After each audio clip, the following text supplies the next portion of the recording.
Hello and welcome. Tonight, one day after the carnival-like reception for Delta State Governor and others PDP bigwigs, the People's Democratic Party fights back, directs its legal team to drag Governor Burewori, former governor of Delta State, Ifeanyi Okowa, and the entire PDP structure in Delta State to court for defecting to the All Progressives Congress. Court grants federal government request for its witness to testify behind camera as it calls its first witness in terrorism case against leader of the indigenous people of Biafra, Nnamdi Kanu. Inspector General of Police Kayode Egbetokun and UK Minister of Home Office Lord Hanson agreed to work together in the fight against transnational crime. And Canada's new Prime Minister Makani says his country will only enter trade and security talks with President Donald Trump on its terms as he rules out the possibility of US taking over Canada. And on business, UK partners with TLG Capital to boost investment and job creation in Nigeria's manufacturing sector. On sports news tonight, Barcelona coach Hans Flick fires out a warning to his players ahead of tomorrow's Champions League semi-final first leg tie with Inter Milan at the Olympic Stadium in Catalonia. From the nation's capital, at least 30 persons, including women and children, have lost their lives in an attack by Boko Haram terrorists in Chibok and Kala, Balge communities of Borno State.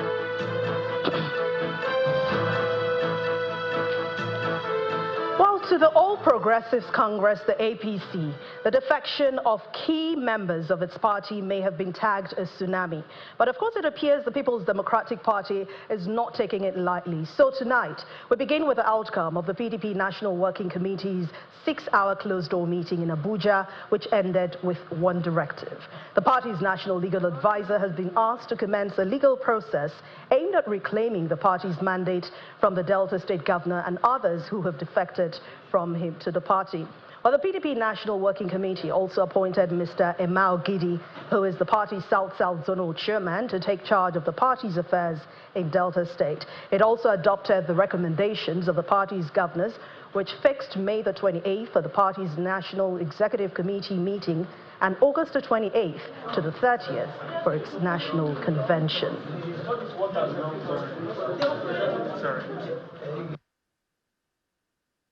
I'm glad, I've said it earlier,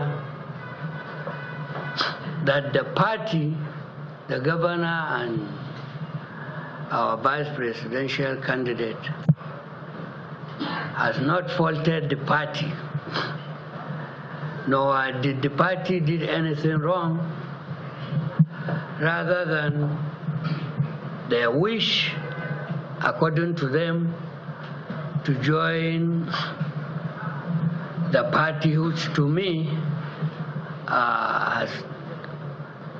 we've taken it with all sort of regret and the pains that has gone down with us. We have also instructed the National Legal Advisor to recover our mandate that they have taken away.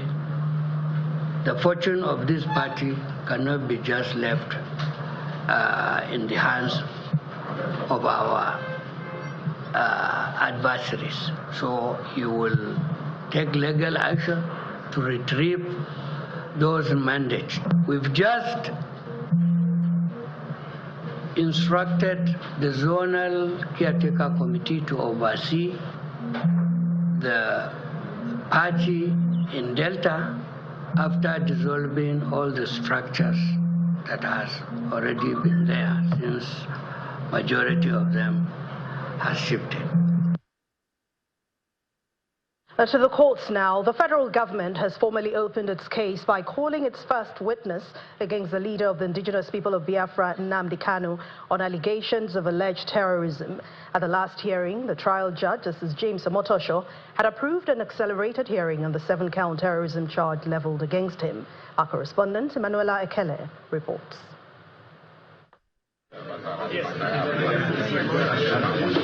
The leader of the indigenous people of Biafra, Nnamdi Kanu, is back at the Federal High Court Abuja for his trial in a case of alleged terrorism leveled against him by the federal government. Mr. Kanu, who is all smiles, is received by his defense team. Present in court also are his family members. At the last hearing, the trial judge had approved an accelerated hearing of the case, and he kept to his words, just as the counsel to the federal government, Adegboyega Awomolo, called its first witness, a DSS officer, who testified behind the screen.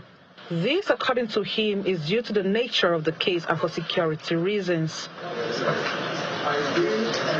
The first witness of the federal government, with code name PWAAA, says he left the team that arrested Kanu at a hotel in Lagos on the 14th of October 2015, and the room where he was arrested looks like a broadcasting studio. Mr. Kanu, who claimed to be in the struggle to make life better for people, admits setting up Radio Biafra as a communication engineer. He, however, admitted not having a license to operate a radio station in Nigeria, which is a crime, but defends his action, saying he knows that if he applies, it won't be granted. In Mr. Kanu's statement, he further admits to fighting for emancipation of the people of Southeast, South-South, parts of Benue and Kogi. He declared that freedom fighting is not a crime in any part of the world, including Nigeria, because it is a fundamental right. The defendant further adds that he believes in the freedom of speech and that the UN Charter on People's Rights guarantees the right to self-determination. He denies involvement in any violence because he has not been linked to anyone. The defense team speaks after the day's proceeding, just as the prosecution declines to react. The matter has eventually kicked off without rancor. You needed to have been in court to observe the proceedings. All the parties cooperated, and PW1 testified. PW1 is Mr. AAA, as he was designated. He investigated the matter 10 years ago, and today he came and gave his evidence and tendered documents. The government is finally having the trial that it desires. Our position still remains unchanged despite the ongoing trial. That our client is innocent of the charges, that the case is driven by political considerations, and in the end, the innocence of our client will be established. After 10 long years, finally Nnamdi Kanu now has his day in court as the Nigerian government called its first witness. The case continues on Friday, May 2nd, under cross-examination by Kanu's lawyer. From the Federal High Court, Abuja, Emanuela Ekele, Channels Television News. The Economic and Financial Crimes Commission, the EFCC, has arrested businesswoman Aisha Chimogu at the Nnamdi Azikiwe International Airport, Abuja. Her lawyer, Chikal Solu Ojukwu, who confirmed her arrest, says that Aisha Chimogu, who arrived voluntarily into the country from London, was arrested by the EFCC around 5 a.m. today. He criticized the EFCC's action, describing it as a violation of a court order, adding that in light of what transpired in court yesterday, his client returned based on the undertaking before the court to honor the EFCC's invitation, but was arrested at the airport. He further disclosed that Mrs. Chimogu has commenced a hunger strike to protest what he terms a breach of her fundamental rights. Mrs. Chimogu had been declared wanted in March by the EFCC over allegations of criminal conspiracy and money laundering. In the meantime, operatives of the Economic and Financial Crimes Commission have also arrested a popular Lagos socialite, Emeka Okonkwo, also known as E-Money, for allegedly abusing the Naira note. He was arrested on Monday night at his residence in the Omole area of Lagos. Sources within the commission say E-Money was arrested for allegedly spraying United States dollar, also an act said to be in violation of the Foreign Exchange Act. According to another source, E-Money has been flown to Abuja for questioning. Let's head to River State now, where a growing controversy is unfolding between the Nigerian Bar Association and the state government. 8 NBA branch chairmen across the state have strongly condemned a query issued to the chairman of the association's Port Harcourt branch, Mrs. Cordelia Eke, by the sole administrator of the state acting through the Ministry of Justice. The query, dated April the 25th and signed by the Director of Administration, Emerigem Deresima, accuses Mrs. AK of serious misconduct for allegedly co-authoring a communique that criticized the state administration for what was described as brazen acts of lawlessness, the dismantling of democratic institutions, and attacks on peaceful protesters. The state claims her actions breached civil service rules, calling them inappropriate for a public servant. But at a joint press conference, the NBA chairman described the move as an attempt to silence dissent and intimidate legal professionals.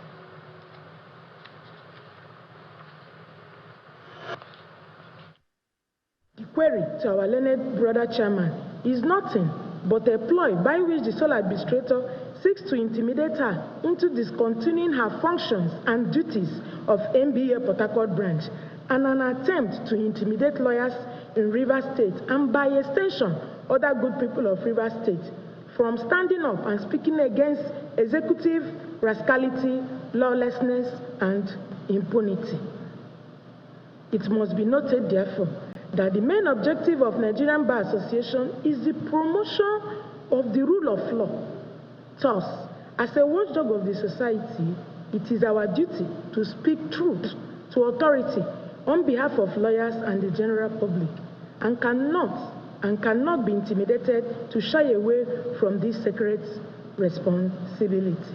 Consequently, we, the chairman of the NBA branches in River State, condemn in its entirety the query issued to our brother chairman of Port Harcourt branch and demand an immediate withdrawal of same forthwith.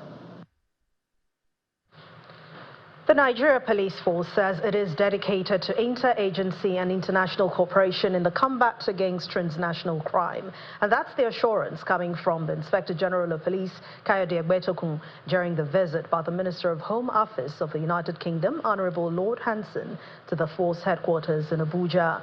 On the part of the Home Office boss, the UK government is committed to supporting the Nigeria Police Force in its efforts to combat crime, especially cybercrime. The collaboration between the Nigerian Police Force and the National Crime Agency continues to serve as a model in international law enforcement cooperation. And we are proud of what we have been able to achieve together.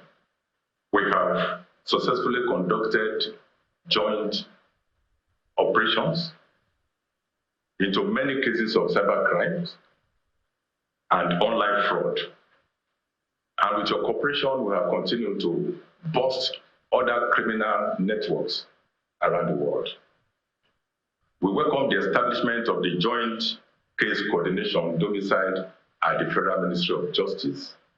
We are also looking at the possibility of establishing a fellowship exchange program with the National Crime Agency to build long-term capacity for our officers. We are very grateful for the support and work that we're doing with the Nigerian Police Force at a federal level to ensure that we work in cooperation to deal with the threats that impact upon both of our nations. There will be people in Nigeria who experience fraud from the United Kingdom and from Europe, and there will be people in the United Kingdom who experience fraud from Nigeria and from across the world.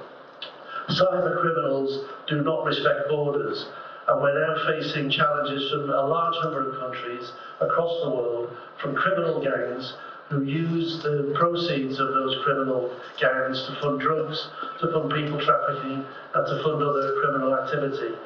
I'm very proud of the fact that together we can work on this issue.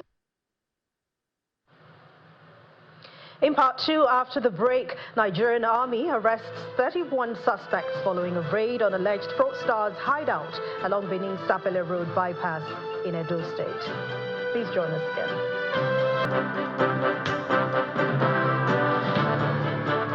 Welcome back. If you've just joined us, you're watching the news at 10 on Channels Television, broadcasting live from Lagos. A reminder of our main stories. One day after a carnival-like reception for Delta State Governor and other PDP bigwigs, The People's Democratic Party fights back, directs its legal team to drag Governor Oborowori, former Governor Kowa, and the entire PDP structure in Delta State to court for defecting to the All Progressives Congress. Court grants federal government request for its witness to testify behind camera as it calls its first witness in the terrorism case against leader of the indigenous people of Biafra, Nnamdi Kanu. Inspector General of Police Kayode Egbetoku and United Kingdom Minister of Home Office Lord Hanson agreed to work together in the fight against transnational crime. And Canada's new Prime Minister Makani says that his country will only enter trade and security talks with President Donald Trump on its own terms, as he rules out the possibility of the United States taking over Canada.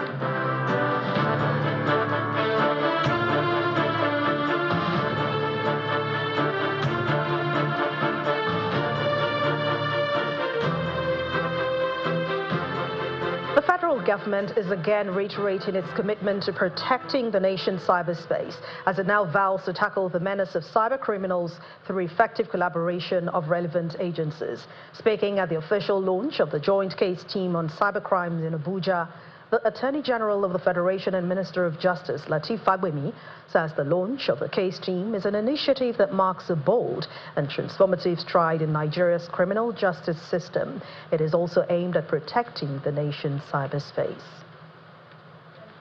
Tackling the menace of cybercriminals is the mandate of the Joint Case Team on Cybercrimes, as stakeholders converged on the Ministry of Justice for the official launch of the team. The event begins with an address by the Director of Public Prosecution of the Federation. We are not merely convening to witness the unveiling of a new initiative. We are embracing a bold paradigm shift in how we respond to growing threats in cyberspace.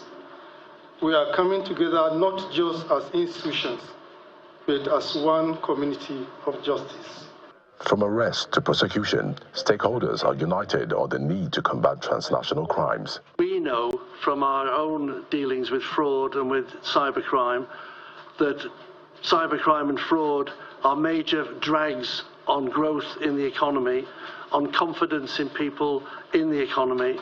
And this initiative today, therefore, is very welcome, both to support the development of tackling crime, but also to encourage, through that tackling crime, growth and investment in Nigeria and cooperation with the United Kingdom as a whole. We must cooperate, we must innovate, and above all, we must act together. The Joint Case Team on Cybercrime represents a concrete response to these transnational threats. It brings together investors, analysts, and operational experts from the Nigerian Police Force National Cybercrime Center, the Economic and Financial Crime Commission, National Intelligence, NFIU, and Office of the National Security Advisor, ONSA, NAPTIP, and Interpol. As a result of the complex nature of cybercrimes, the federal government reiterates its commitment to tackle the menace. The Joint Case Team on Cybercrimes was backed in response to the need for a coordinated and robust approach to fighting crimes and contemplated in the Cybercrimes Prohibition, Prevention, and so on, that is ETC, Act 2015 as amended. With the official launch of the Joint Case Team on Cybercrimes, the federal government is hopeful that the team will succeed with continued support of all stakeholders.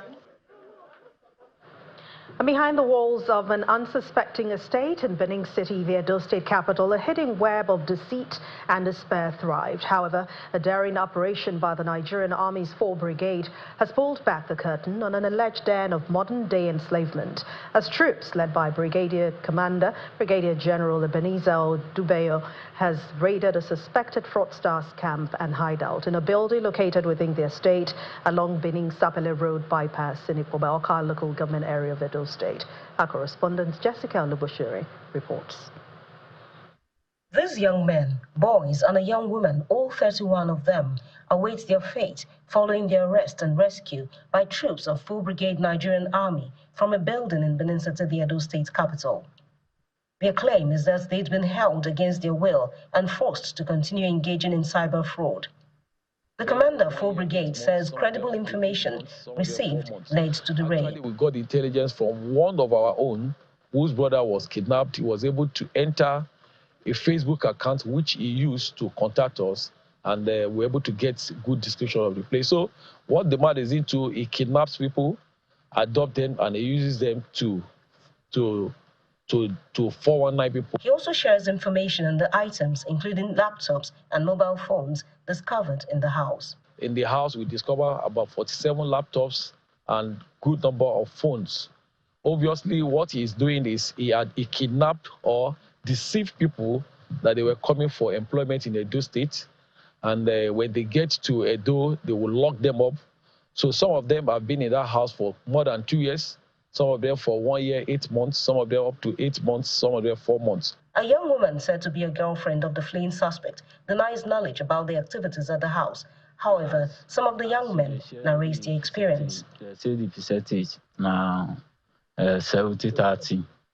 Now the 30% now the 30% so as they save the money for their hand. If person still do something, they'll say that they'll call the money come out. All the money where they save for their hand since the listed now, my money will call their hand now 3.5 now call their hand. I don't mean them anytime, even at the time you month. I still mean they beg, they say I beg, I want to go out. They still beat me. They beat me join. Before na keke they do for Benin before. Now as I do the work, so the owner of the keke, come they do where you can't collect the keke work. I think collect them. I mean I don't get anybody where we say they feed me, they stand by me. So I decided say I join whether coffee favor me anyway, I see the money. Now why I take join, I person can connect me with them, now I take join them, now they do the work. The suspects are subsequently handed over to personnel from the Economic and Financial Crimes Commission, EFCC, for prosecution. Jessica Oluguse, Channels Television News. We'll continue the news at 10 now as we head over to Abuja studios where Gloria Omezuke is standing by. Hello, Gloria. Over to you. Thank you, Anne. We begin in Borno State, where deadly attacks linked to Boko Haram terrorists have left at least 30 people dead, including women and children. In Chibok, the death toll has risen to 14 after suspected Boko Haram gunmen opened fire on mourners gathered for a prayer ceremony in honor of a late community leader. Several homes were also set ablaze during the attack. Meanwhile, in Kalabalge, near the town of Ran, an improvised explosive device planted by terrorists exploded beneath civilian vehicles headed to Gamburu Ngala, killing at least 16 people, among them women, children, and men. The blast occurred about 11 kilometers from Ran, near the Lake Chad border region. Now, sources from the Civilian Joint Task Force confirmed that 6 children, 4 women, and 6 men were killed in the explosion. 3 survivors, including a child, a woman, and a man, were rushed to medical facilities in Ran and Gamburu Ngala for treatment. The Nigerian government and the European Union are looking to deepen collaboration in the areas of green economy, renewable energy, agriculture, and health, among others. This was disclosed during a meeting between the Vice President, Kashim Shettima, and the head of the EU delegation to Nigeria and the ECOWAS at the presidential villa. Our State House correspondent, Emperor Simon, reports. The first official engagement of the Vice President at the presidential villa is a meeting with the Asia Economic Development Committee of South Korea, led by its chairman, Mr. Yoon Sung-hoon. The delegation is in Nigeria to explore areas of partnership in solar technology, electric vehicle manufacturing, and information technology infrastructure for security enhancement, among others. Vice President Kashim Shettima welcomes the proposal as he reaffirms the readiness of the administration of President Bola Tinubu to creating the enabling environment for private investments in the country to thrive.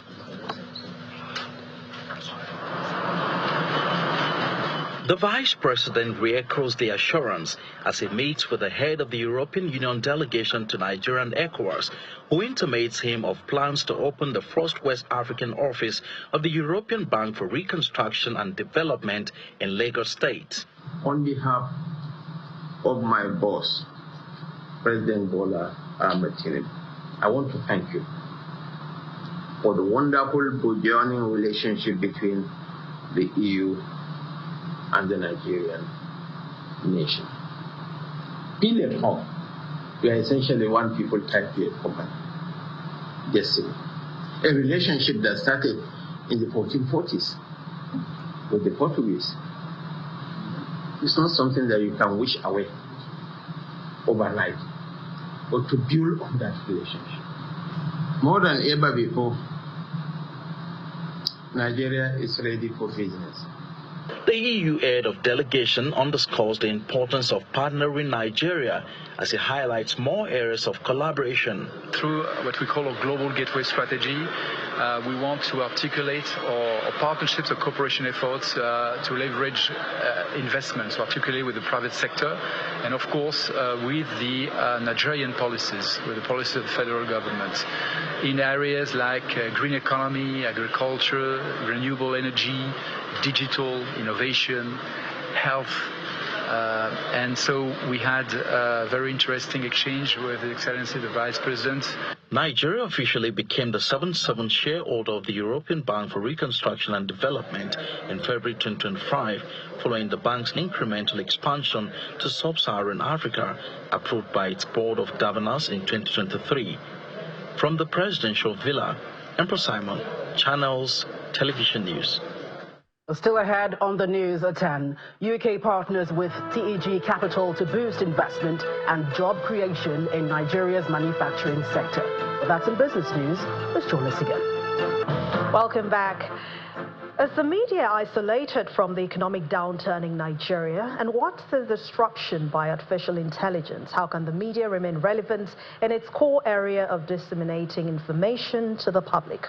Well, these are just some of the questions that will be tackled when over 100 media executives from Nigeria converge on Lagos and Abuja next week for a U.S. speaker program which focuses on journalism, innovation, and sustainable media business. The program, organized by Channels Academy, the training arm of Channels Media Group, in collaboration with U.S. Mission in Nigeria, aims to equip media leaders with skills to foster resilient, financial, sustainable newsrooms across the country.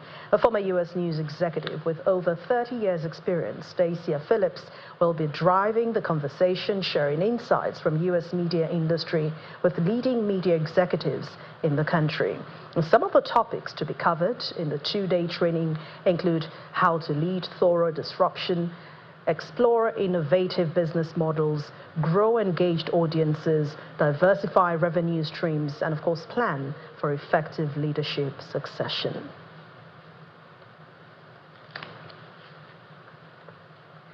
Falcon Aerospace Limited, through its flagship brand Viva Jets, recently celebrated a major milestone with the event marking the award of its Air Operator Certificate, which is AOC, by the Nigerian Civil Aviation Authority. The occasion also saw the grand unveiling of the above, its international travel, and its lifestyle magazine, alongside the exhibition of its new, elegantly designed cabin crew uniforms. With the award of its AOC and the unveiling of the above magazine, Falcon Aerospace continues to prove its position as a forward-thinking leader in Africa's private aviation sector. I'll bring you the details of that in just a moment. In the meantime, one of Nigeria's leading financial institutions, Zenith Bank PLC, has held its own 34th annual general meeting, and the first for its new group managing director and CEO, Adora Umeoji, the first woman to lead the bank. The meeting brought together key stakeholders, and review the bank's performance for the 2024 financial year. With a total dividend of 5 naira per share declared to shareholders, the bank reaffirms its position as a leader in Nigeria's financial services sector. It's a milestone moment at Zenith Bank PLC as the financial giant holds its 34th annual general meeting, the first under the leadership of Adora Umeoji. the bank's first female group managing director and CEO. Despite a tough macroeconomic climate, the bank posted a strong performance in 2024, cementing its status as one of Nigeria's most resilient financial institutions. I want to thank you so much. Zenith Bank is reporting strong financial results for 2024, with the numbers painting a clear picture of growth. Gross earnings rose by 86.38% to 3.97 trillion naira, while profit before tax climbed 66.7% to 1.33 trillion naira, and profit after tax reaching 1.03 trillion naira, a 52.59% increase from the previous year. At her first annual general meeting as Group Managing Director and CEO, Adora Umeoji thanks shareholders for their continued support, touching a key highlight that always gets their attention, the dividend payout. Under my leadership, Zenith Bank is committed and will continue to meet your expectations and we will exceed it. We have always increased the dividend we've paid over the years, and we are going to continue to do that. We have finalized our recapitalization exercise, and we have 160% in subscription as we speak. We are committed to grow our top lines organically while adhering to strict corporate governance culture to create more value for our esteemed shareholders. And we want to assure you are going to get a quantum leap dividend. Shareholders approve a final dividend of 4 naira per share, bringing the total dividend for the 2024 financial year to 5 naira per share. This follows an earlier interim dividend of 1 naira. They've been nice to the shareholders. At least we rely on them by getting our dividend every year. And they have new improvements on their banking system.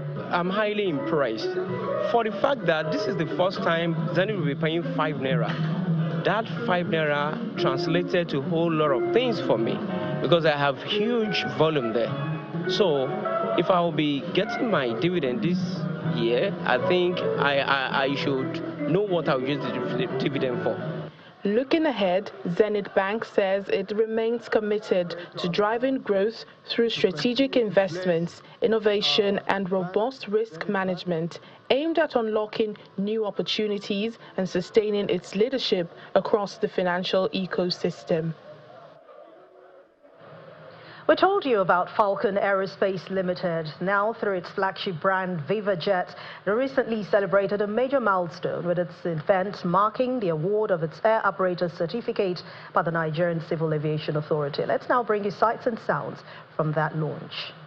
Give the rest the next set of gifts. It's an evening of glamour, music and fun as Falcon Aerospace Limited, through its flagship brand, Viva Jets, hosted leading stakeholders in the aviation industry, business leaders, aviation enthusiasts, frequent flyers, and many others. In just 2 years, Falcon Aerospace has grown from a visionary startup into a fully licensed aviation company with a growing fleet, expanding global routes, international collaborations, and pioneering innovations. At this event, the CEO of the company reflects on this journey. From the beginning, we set out to make private aviation more efficient, more flexible, and more connected whilst providing unparalleled service in luxury, safety, and consumer satisfaction. At Falcon Aerospace Limited, we are not only delivering excellent quality, but also building enriching experiences for our customers and other stakeholders. Director General of the Nigerian Civil Aviation Authority, NCAA, used the opportunity of this event to commend Falcon Aerospace's remarkable journey. When he started the journey, I called my team, my directors, all in charge. I said, look, please, let's support this young man because I think he has a lot to churn out. And I was very proud and happy the day we handed him over his AOC.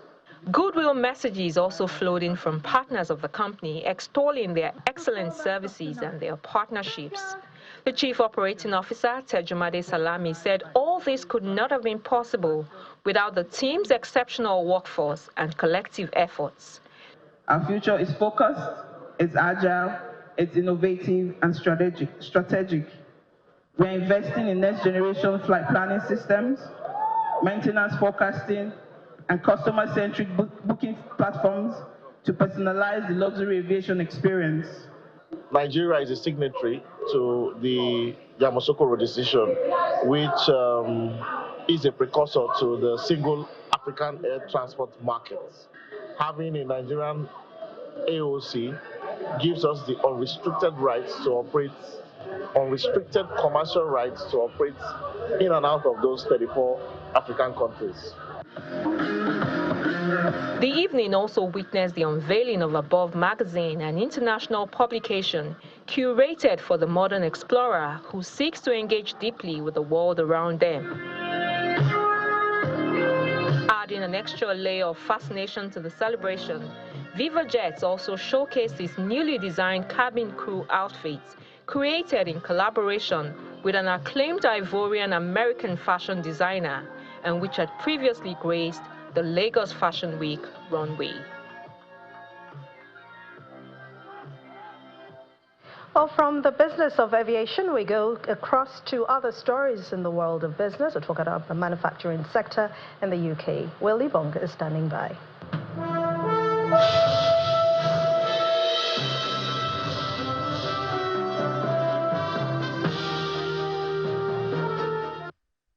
Thank you, Anne. We're bringing our manufacturing home. The UK's Manufacturing Africa program has signed a strategic deal with London-based investment firm TLG Capital to help Nigerian manufacturers access funding and grow their businesses. Through the partnership, Manufacturing Africa will support Nigerian companies with due diligence, ESG compliance, and operations support. As part of the agreement, TLG Capital confirmed the first close of $75 million for its Africa Growth Impact Fund 2, backed by the IFC and other global partners. The fund aims to reach $200 million. Look, one of the key things that the government has talked about and that policymakers in Nigeria have always talked about is removing the reliance on oil and gas and trying to make Nigeria a more broad-based economic powerhouse. And so if you want that, you need manufacturing. And not having that broad-based manufacturing output that you know is what drove the South Asian tigers, the Southeast Asian tigers, etc., is something that I think Nigeria needs to really work on. And I think this is what Manufacturing Africa and TLG are coming together today to try and help. This is not a one-stop-all solution. This is not a one-size-fits-all solution. But again, I think by combining the structuring expertise, the financial flexibility, and the operational excellence that Manufacturing Africa can bring to the table, you're giving a solution to SMEs that have hitherto not had that ability to do so. And from there, we head to the equities market, which reversed gains recorded in Monday's trading session as we saw a dividend markdown in MTN Nigeria. John Mekwa brings us the details.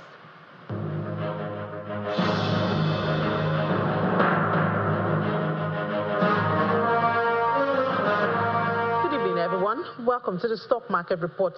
It's a red market today at the NGX. 116 billion naira shaved up.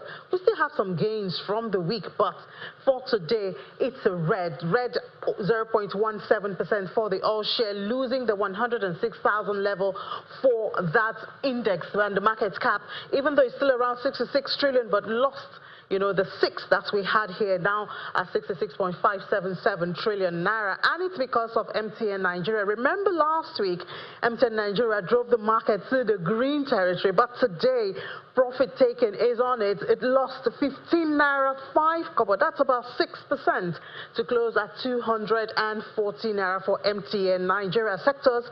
And we'll see even more about the market activity for today. Banking is up, retains that color from yesterday. Consumer goods also, but yesterday it was much, much better than this. So Cadbury, Honeywell Flour, Nigerian breweries again gain to bring that counter up, and oil and gas has recovered from yesterday's losses because of Eternal Oil and O&O. So it's up today 0.09, but for the first time this week we have the bear.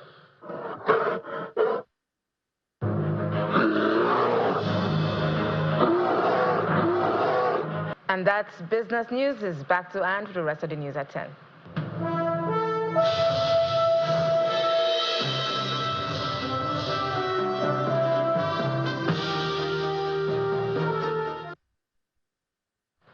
Thank you, Will. Outside our shores, Mark Carney's centre-left Liberal Party has won the Canadian election and is 4 seats away from an overall majority as counts continue. Here's Simon Pusey with more international news and around the world in 5.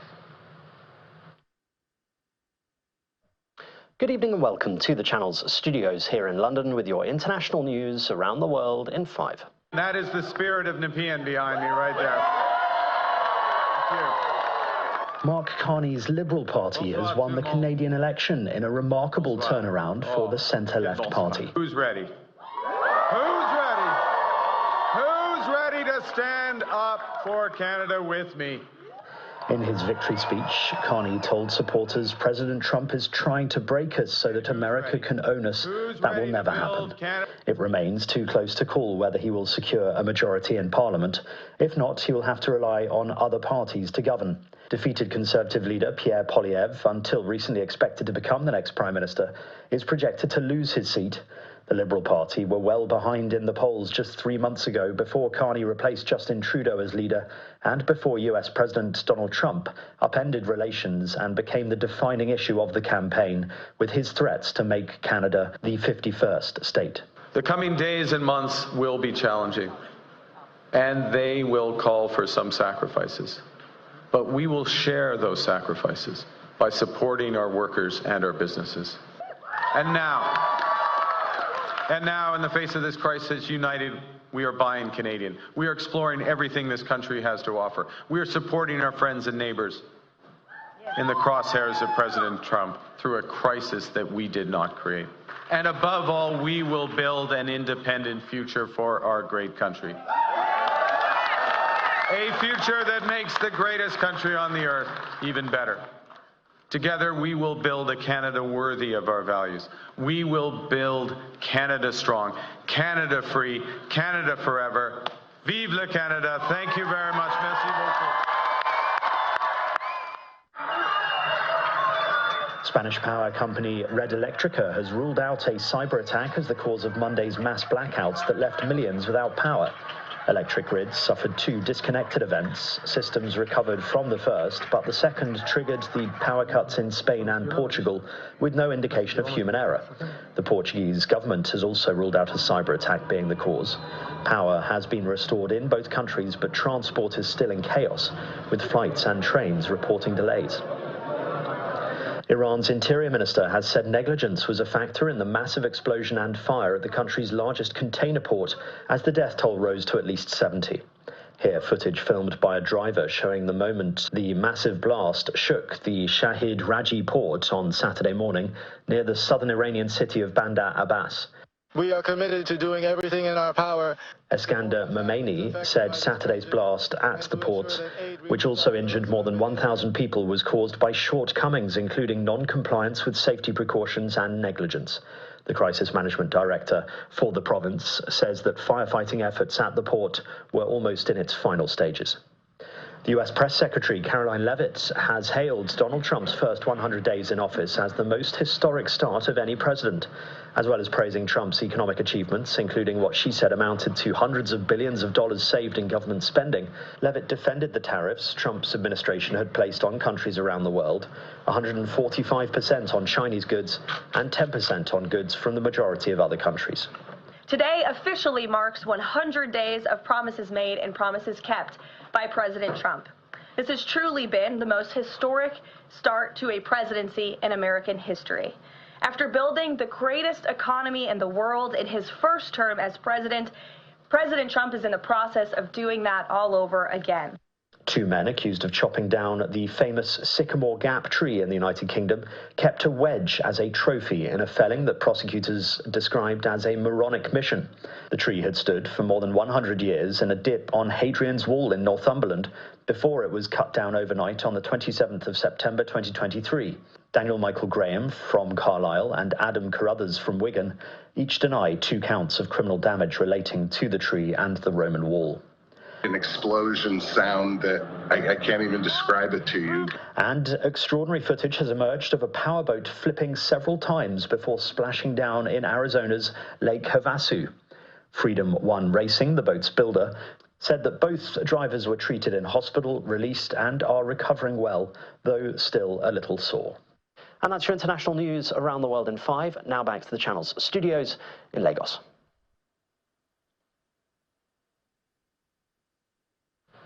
All right, let's hear from Chris Illens, who has stories for us from the world of sports.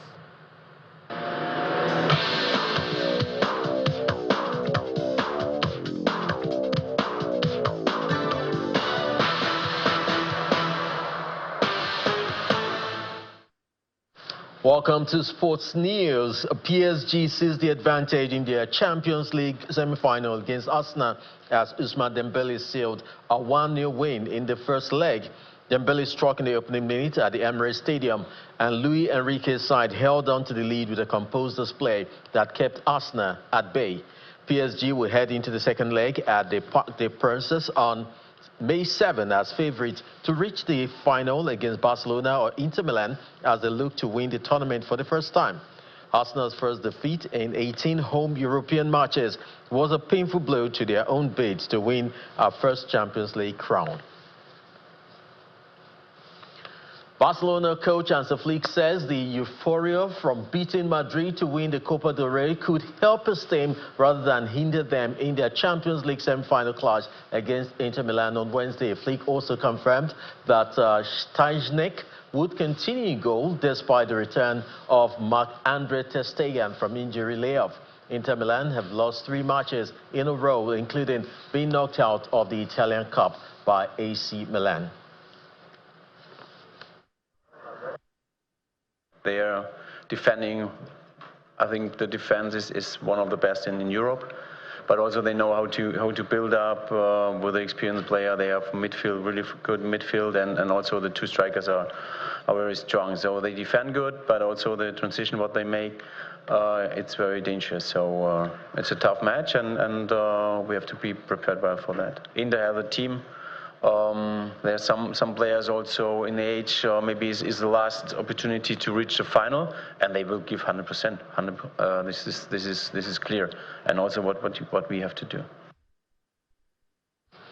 24-time Grand Slam champion Novak Djokovic won't compete at the 2025 Italian Open in Rome after he announced his withdrawal more than a week prior to the tournament start.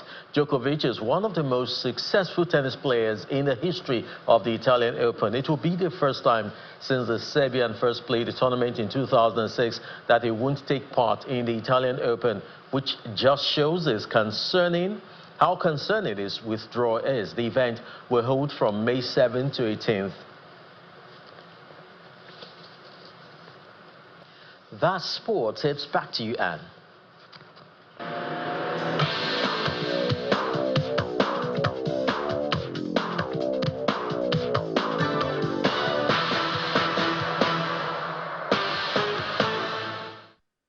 Thank you, Chris. And the main news again. A day after a carnival-like reception for Delta State Governor and other PDP bigwigs who recently defected to the ruling All Progressives Congress, the People's Democratic Party is fighting back. The party, at the end of its first National Working Committee meeting for the year, directed its legal team to drag Governor Borewori, former Governor Ifeanyi Okowa, and the entire PDP structure in Delta State to court for defecting to the All Progressives Congress. Also today, a federal high court in the nation's capital, Abuja, granted the federal government's request for its witness to testify behind camera as it called its first witness in a terrorism case against the leader of the indigenous people of Biafra, Nnamdi Kanu. So that's the news at 10 tonight. Thank you so much for watching. I'm Anne Nwaudo. Have a wonderful night rest and please stay safe.